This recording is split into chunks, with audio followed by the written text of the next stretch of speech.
Franck Ferrand raconte sur Radio Classique.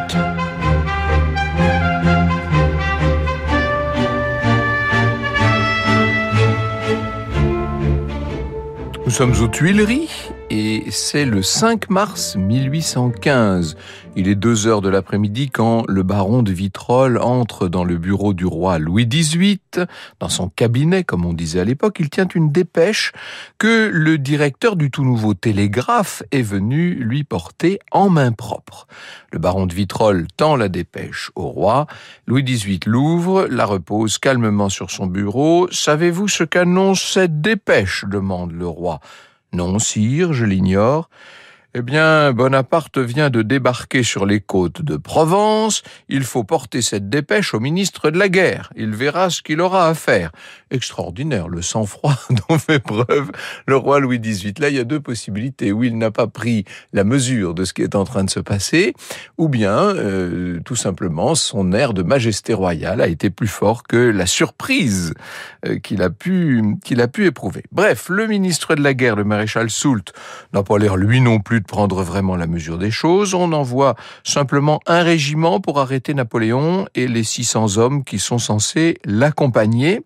Et dans le Moniteur, le journal officiel, si vous voulez, on inscrit la mention suivante. Napoléon Bonaparte, très très rebelle pour s'être introduit à main armée dans le département du Var. Nous enjoignons tout gouverneur, commandant de la force armée, garde nationale, autorité civile et même aux simples citoyens de lui courir sus.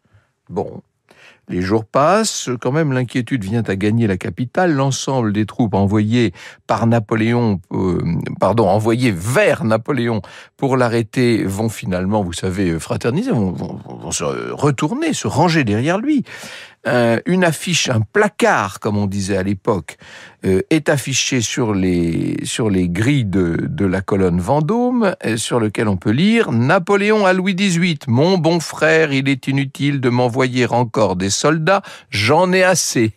Ah, en France, on arrive toujours à rire avec tout, dans la peur de devoir repartir bientôt pour l'exil, et cette fois ce sera pour une durée qui est indéterminée. Le comte d'Artois, donc le frère du roi, monsieur, comme on l'appelle à la cour, imagine de former un ministère national qui contiendrait en son sein toutes les sensibilités politiques. Alors, qui pourrait être assez ferme, puissant, assez roué, assez expérimenté pour s'opposer au retour de Napoléon ? Eh bien, lorsque le comte d'Artois se pose la question, il y a une seule personne qui lui paraît capable de mener un tel ministère, et c'est Joseph Fouché. Franck Ferrand sur Radio Classique. Fouché, ancien ministre de la police de Napoléon, qui connaît tous les rouages de la politique jusque dans ses arcanes les plus secrets. Le mercredi 15 mars, vers 10h du soir, le comte d'Artois vient donc en personne rendre visite à Fouché pour lui soumettre son idée de gouvernement. Fouché reçoit le prince, mais évidemment, il n'est pas question d'accepter son offre et l'entrevue se termine par cette déclaration du ministre « Sauvez le roi, je me charge de sauver la monarchie ». Le comte d'Artois est hors de lui, il retourne auprès de Louis XVIII et il exige son arrestation. Et dès le lendemain matin, 16 mars donc, le tout nouveau préfet de police Bourrienne envoie des hommes arrêter Fouché à son domicile. Lorsqu'ils arrivent dans l'hôtel particulier de Fouché, celui-ci vient tout juste de sauter dans le jardin de sa voisine, qui n'est autre que la reine Hortense. La reine Hortense, qui est la fille de Joséphine, vous savez, la fille adoptive donc de Napoléon. Et il restera caché chez Hortense jusqu'au retour de l'empereur dans Paris. Parce que 3 jours plus tard, le 19 mars, c'est Louis XVIII qui quitte les Tuileries très précipitamment, vous savez, et le lendemain matin, Napoléon investit la capitale. Tous les courtisans qui n'ont pas fui avec le roi vont finir par se rapprocher de lui. Et dès le soir du 20 mars, à la nuit tombée, Fouché peut sortir de chez la reine Hortense et se rendre auprès du nouveau souverain. Lorsqu'il pénètre dans les Tuileries, tous se pressent vers lui. Le grand ministre de la police retrouve son maître, mais nul ne sait ce que va décider l'empereur. Il faut vous dire qu'en 1814, Fouché a été parmi les tout premiers à trahir l'Empire pour mieux se sauver sous la restauration de la monarchie. Alors, il y a un long entretien et Fouché, de nouveau, est nommé ministre de la police. Dans sa biographie de Fouché, voici ce que nous dit Stefan Zweig. Je vous recommande infiniment la lecture de cette biographie qui est un bonheur de bout en bout. Les lettres du Moniteur annonçant que le duc d'Otrante est nommé ministre de Napoléon sont encore humides d'encre que déjà tous deux, l'empereur et le ministre, regrettent en secret de s'être une nouvelle fois engagés l'un envers l'autre. Fouché est déçu. Il avait espéré davantage. Depuis longtemps, la fonction secondaire de ministre de la police ne suffisait plus à son ambition à la fois glaciale et brûlante. Ce poste, qui en 1796 était le salut et une distinction pour l'ex-jacobin Joseph Fouché, à demi affamé, proscrit, méprisé, ne semble en 1815 qu'une misérable sinécure au duc d'Otrante, riche à millions et considéré par tous. Ses prétentions ont grandi avec le succès. Ce qui maintenant l'intéresse, ce n'est que le grand jeu, le hasard passionnant de la diplomatie européenne, le continent comme table de jeu et le sort de pays entiers comme enjeu.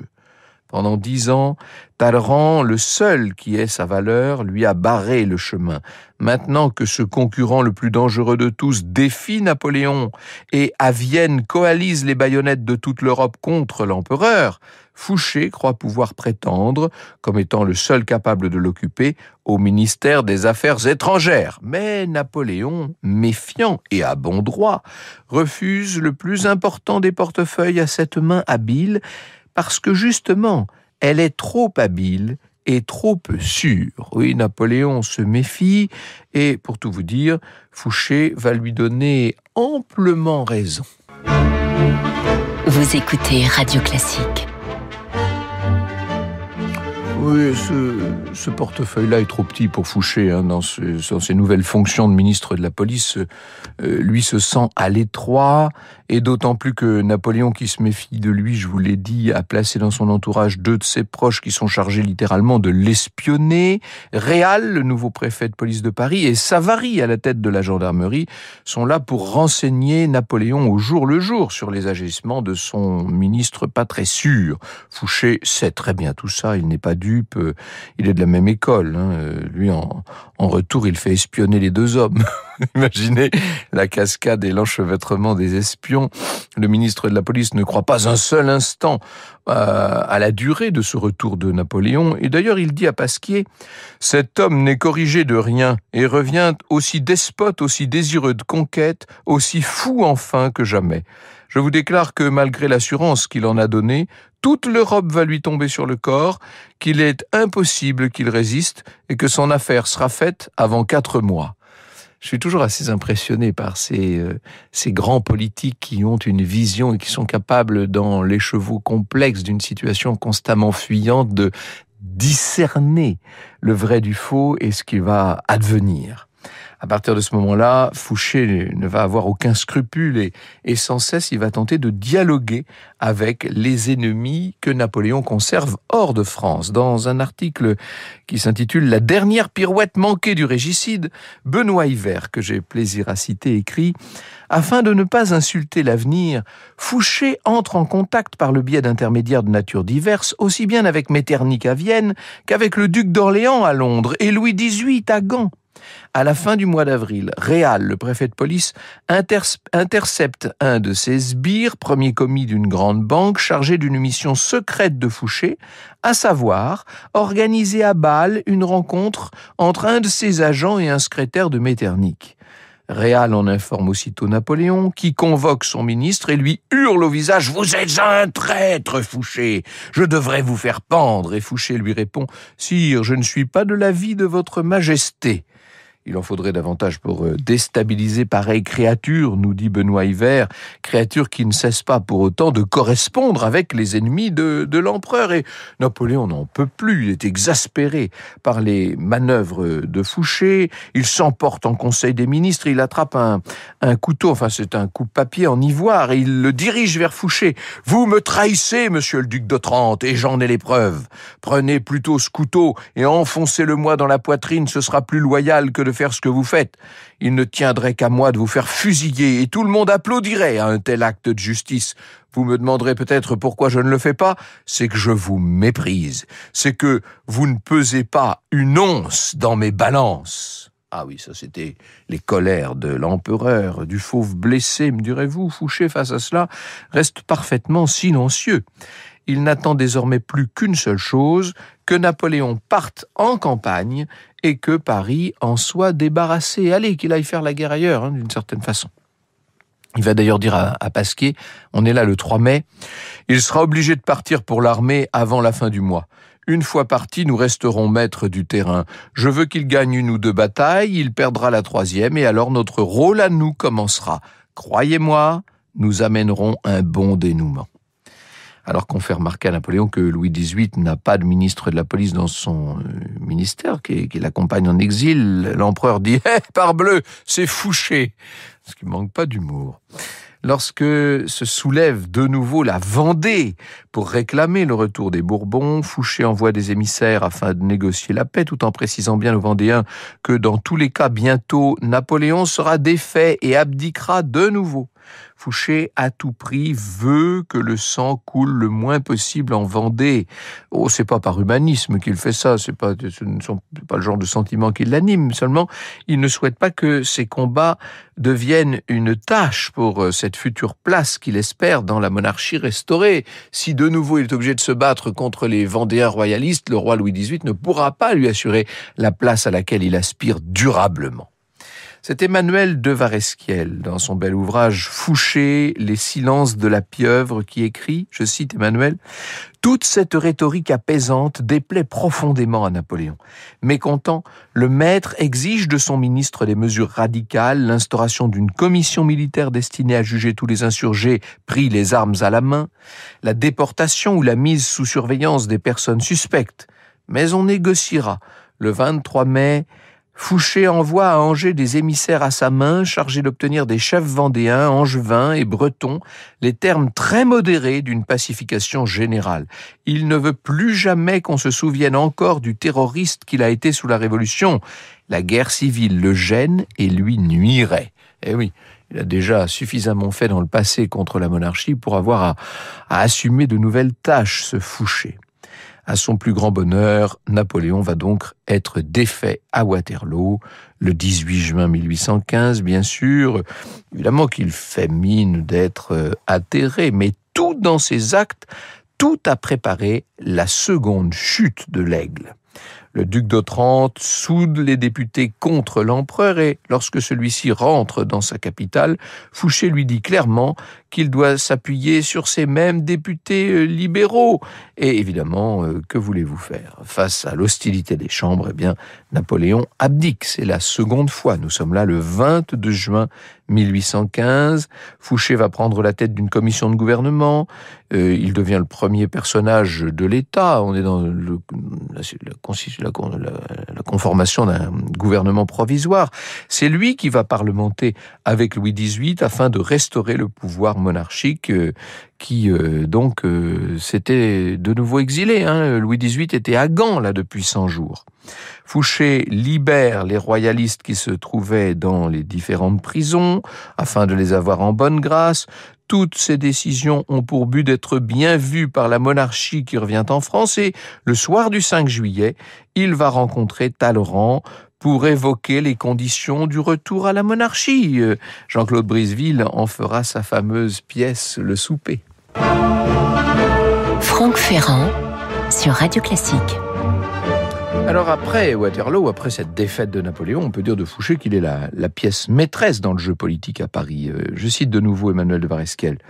À partir de la défaite de Waterloo, Fouché va vivre les 3 semaines les plus extraordinaires, les plus dangereuses, les plus tendues et les plus denses de sa vie.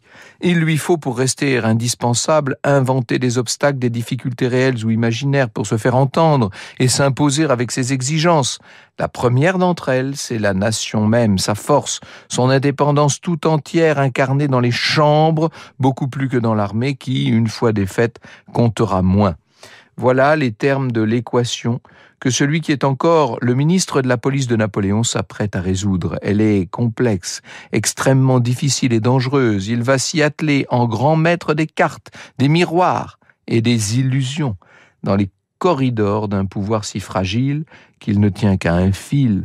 Ce sera sa revanche sur 1814. Ce sera aussi son chant du cygne. Alors, Dans un premier temps, Fouché parvient à se maintenir au sommet du pouvoir. C'est lui, je vous ai dit, c'est ce fameux souper.